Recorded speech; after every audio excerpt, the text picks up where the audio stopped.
not used to seeing me today because I don't usually put out 3 videos a week, but I really wanted to do a one-off video which concentrates on one particular eyeshadow palette that I purchased recently, and it's this one from Eldridge. It's the Betty palette. She released it as a limited edition, and now she has re-released it as part of her core permanent collection. I didn't pick it up the first time because I'm a little bit scared of colour, and also because there are no mattes in here. But I decided that I had to have this now that it was brought back. And do you know what? It's been one of the best purchases I've ever made. If that sounds like something that you might be interested in, then let's dive into the swatches.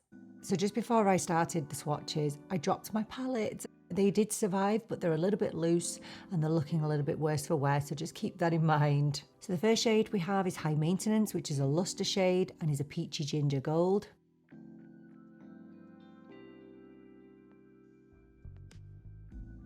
Then we have Posh, which is a luminous shade, which is described as a rich mulberry pink with silvery pink pearls.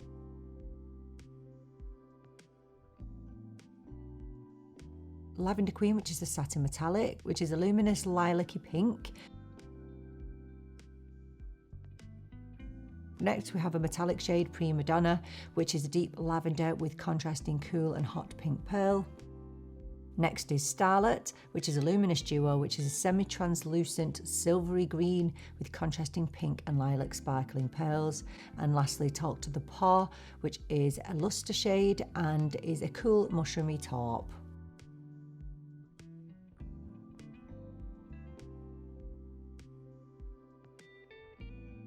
So for look 1, I'm starting out with Prima Donna and taking my BK Beauty N13. I'm just bringing that on the outer corner and just slightly into the crease, slightly above the crease. I want this to look quite sheer.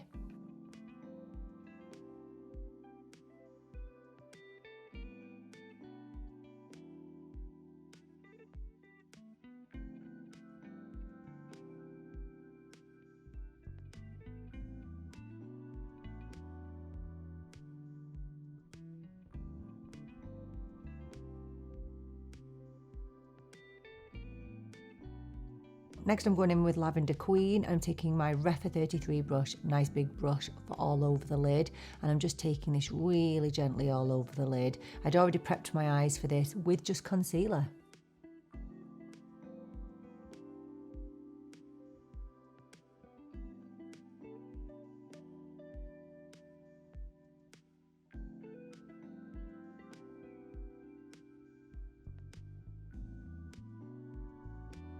You can bring that shade up into the crease as well.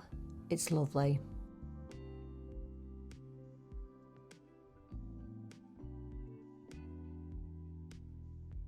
Then I'm using Talk to the Paw and I'm using my Refa 13 for this. And I'm just going over that first shade and I'm just building up a little bit of depth on the outer corner and just bringing it slightly into the crease as well.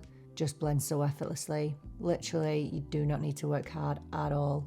And if you didn't know, this palette was inspired by Lisa's cat, Betty. It was inspired by the unique lavender tortoiseshell tones of her coat.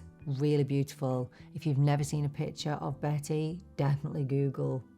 She's gorgeous.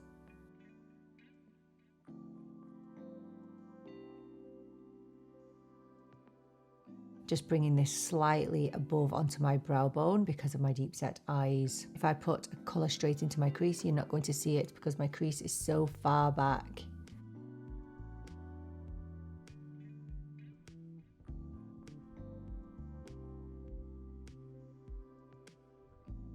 Then I'm taking my BK Beauty 209 brush, going into Prima Donna and bringing it just under the lash line.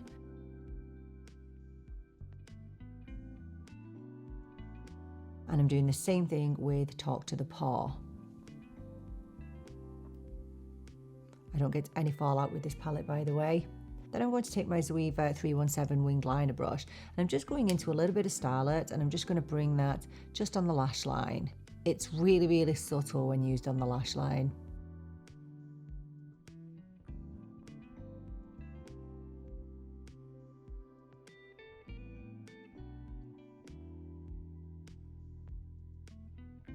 Then I'm going back into Lavender Queen with my BK Beauty 21 and just bringing that just in the inner corner.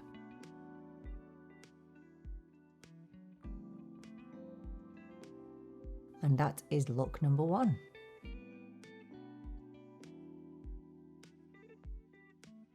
And with some mascara added as well.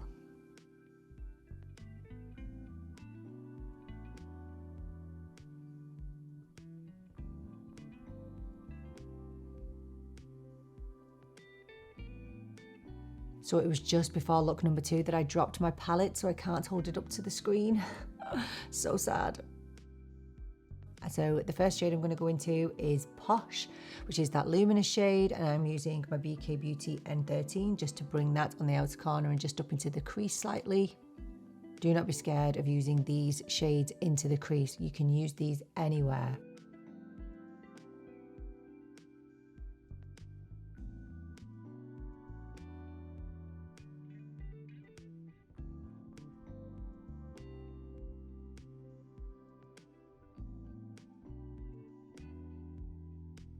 Then I'm going into the shade High Maintenance with my Rephr 33 and just bringing that all over the lid and up into the crease and slightly above the crease. These are so effortless and not glittery. They look like beautiful satins.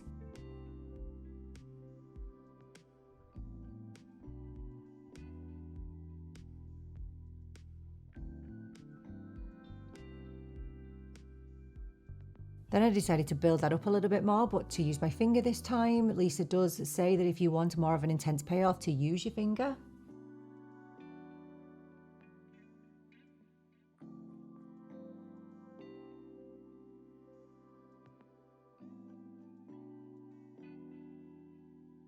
Then I decided to go into Talk to the Paw with my Rephr 14, and I just decided to build up the outer corner a little bit, just adding a really nice amount of depth.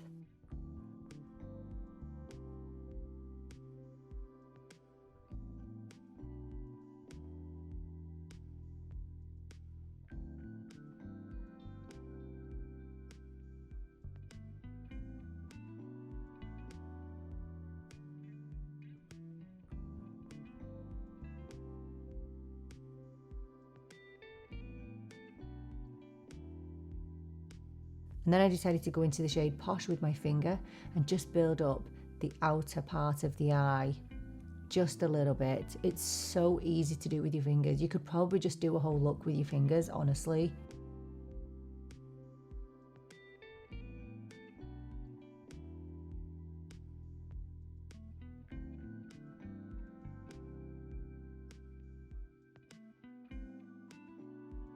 Then I decided to go into Posh and Talk to the Paw together with my BK Beauty 209, just bring that underneath the lash line.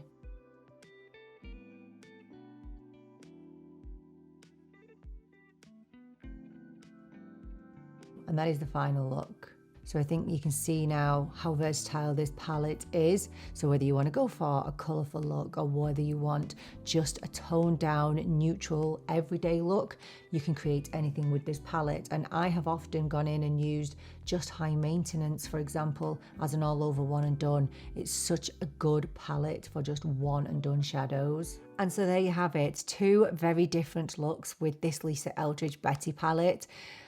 I just want to be real with you and say that I didn't pick this up the first time because I didn't think I would get much out of it. I don't really like a lot of colour on my eyes, but I am so surprised at how versatile this is. And another reason why I didn't get it is because there was no mattes in here, but honestly, these work beautifully on any part of your eyelid, and if they can work beautifully on my deep set eyes, they can work beautifully on any eye. Honestly, this is one of the most stunning eyeshadow palettes I've ever owned, and I would highly recommend it. So let me know, what do you think of this Betty palette? Do you have it? Is it something that you have your eye on? Let me know everything down in the comments. Thank you so much for joining me for this video. I so appreciate you being here with me. I'm really looking forward to seeing you in the next video. But until then, take care and bye for now.